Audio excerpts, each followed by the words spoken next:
Hello, this is Keith Weedman with Level 3 by Design, and I am here with Peter Hobler from the X Factor. And today we're going to focus on negative emotions and how you can make negative emotions a benefit. Peter, I can't wait to hear this one. Good morning, Keith. Great to be here with you, as always. So, how do you do it? How does somebody take negative emotions and make those negative emotions a benefit? And it's a great question because negative emotions tend to rule how we live our life, and especially in the realm of divorce, which is my area. But in business and life, I think this will be interesting and pertinent to anyone.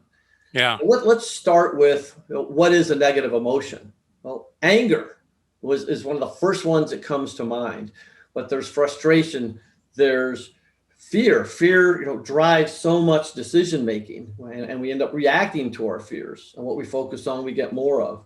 But there's anxiety, stress, sadness, remorse, regret, resentment, loss. And in the realm of divorce, the sense of loss can really be overwhelming. A loss of a sense of family, loss of a sense of identity, a loss of financial stability sometimes, a loss of confidence, so many things, disrespect, despair, contempt. The list goes on and on. Mm-hmm. And for me, so many of the negative emotions, which I describe as the dark emotions, whereas joy, happiness, fulfillment, gratitude will lift you up and you're smiling, all these negative or dark emotions tend to bring you down. The fear, the worry, the anxiety, the regret, the resentment will drain your energy, drain your emotions. However, anger, on the other hand, that's when your adrenaline spikes, and that's when we really react, particularly in the realm of divorce. And how we feel tends to lead to how we act. And it can be all consuming. So let's take anger, for example. I remember like it was yesterday going through my divorce situation. Mm-hmm. And all of a sudden, the ex is refusing to even talk about the custody schedule with our then 3-year-old child. Oh, wow. And I felt so frustrated initially, and then the anger just started kicking in, and I became accusatory, yelling, very angry. And of course, all that did was make it worse because the second I got angry, I realized I lost control of myself, of the interaction with the ex, and she was never going to do what I wanted her to do, being angry. Well, then she became threatening and mandated, didn't talk about it, bring it up, mandated, said, well, then we're going to go by the custody schedule and the divorce decree. And I'll never understand how any attorney could even put this in a divorce decree. But that schedule, after we've been able to work it out for several years together, schedule in the divorce decree was every other day for a 3-year-old child. So when you think about that, there's zero stability. There's no consistency. The back and forth, they never have a chance to settle. And I'd spoken with 2 child psychologists about this who were appalled at the situation. So I realized if I wanted to have the 2 of us be able to figure out a compromise and get back to some form of a schedule that was more consistent, whether it was every 2-3 days, every other week, but something, I was going to have to stop reacting to my anger and start being calm. And one of the lessons I learned, Keith, from that experience was that there are different ways to communicate how we're feeling, including when you're angry.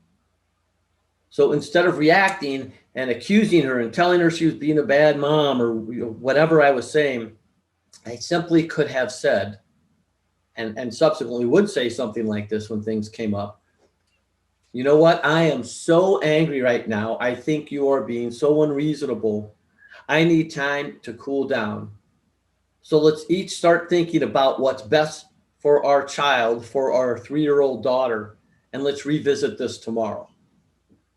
Well, I like that approach. And doing that over time helps so much. But we take the other emotionals, those dark emotions that bring us down. So let's take worry, anxiety. I know when I get fearful, it always leads to anxiety, and I feel sapped. I feel completely drained, Mm. and sometimes I don't know what to say. But just being able to express that in a positive way to the ex, you know what? I am in a place where I am feeling so anxious right now. I realize I am not going to be in a place to have a good discussion. So there's not going to be a positive outcome for our daughter. I always would take it back to our daughter, that reason that was bigger than either one of us. I like that. Again, let's revisit it tomorrow. Mm-hmm. And then the real way to take a dark emotion and turn it into a benefit is to understand that what we focus on is what we get more of in return. And let's stick with anger, for example, because that's something to me that just the second you get angry, again, the control aspect of yourself, of the interaction, and never getting what you really want for yourself, for your child. Why would we ever react with anger when we understand that? So we cannot change the past. I can't change all the times that I reacted in the past, but I can shift my perspective when I reflect and look back and choose to find the opportunity to learn and grow. So for me, what I literally do now in the present moment, when especially with anger, when I feel that anger starting to surge, I literally visualize a little red flag popping out the top of my head and waving, and I go, time out. I do not want to feel this way. How do I want to feel? And then I ask myself, is what I'm about to say or do going to get me closer to or farther away from creating what I really want? And back in the day, it was always what I really want to create for my child, for my daughter. But being able to find that opportunity to learn and grow and being grateful for it changes everything.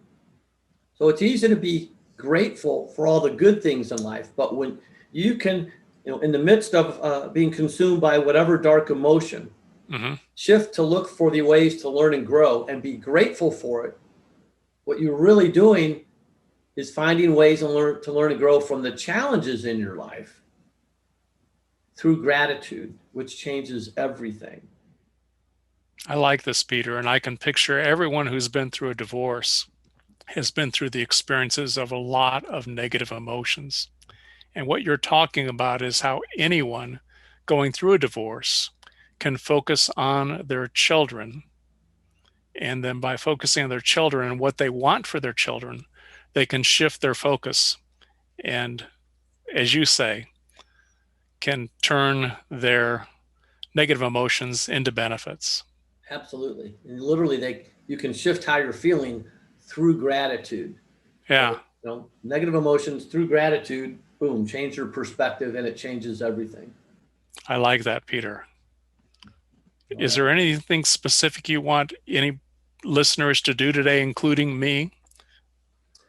I think that's great, and that's something I tend to forget at the end of our conversations. I get so wrapped up and enjoy our time here. But yes, each and every one of you, think about one challenge that's going on in your life. Could be small, could be big, but think of a specific challenge you have going on, whether you're going through already divorced, whether it's something in your family, whether it's something in business, outside of business, and think of a way that you can change how you're looking at it to find the opportunity to learn and grow and shift into a state of gratitude and be grateful for the lesson that you're going to learn, that you're learning, because it will change how you move forward when you encounter similar situations. Oh, I like that. I accept that one, Peter. Thank you for that. You bet. And write it And down. everyone else listening, please accept this challenge too. Thank you very much, Peter. Thank you. I look forward to seeing you next week for your next weekly insight. I look forward to that too, Keith. Thanks so much. Everyone have a great week. Take care. Bye-bye. Bye-bye.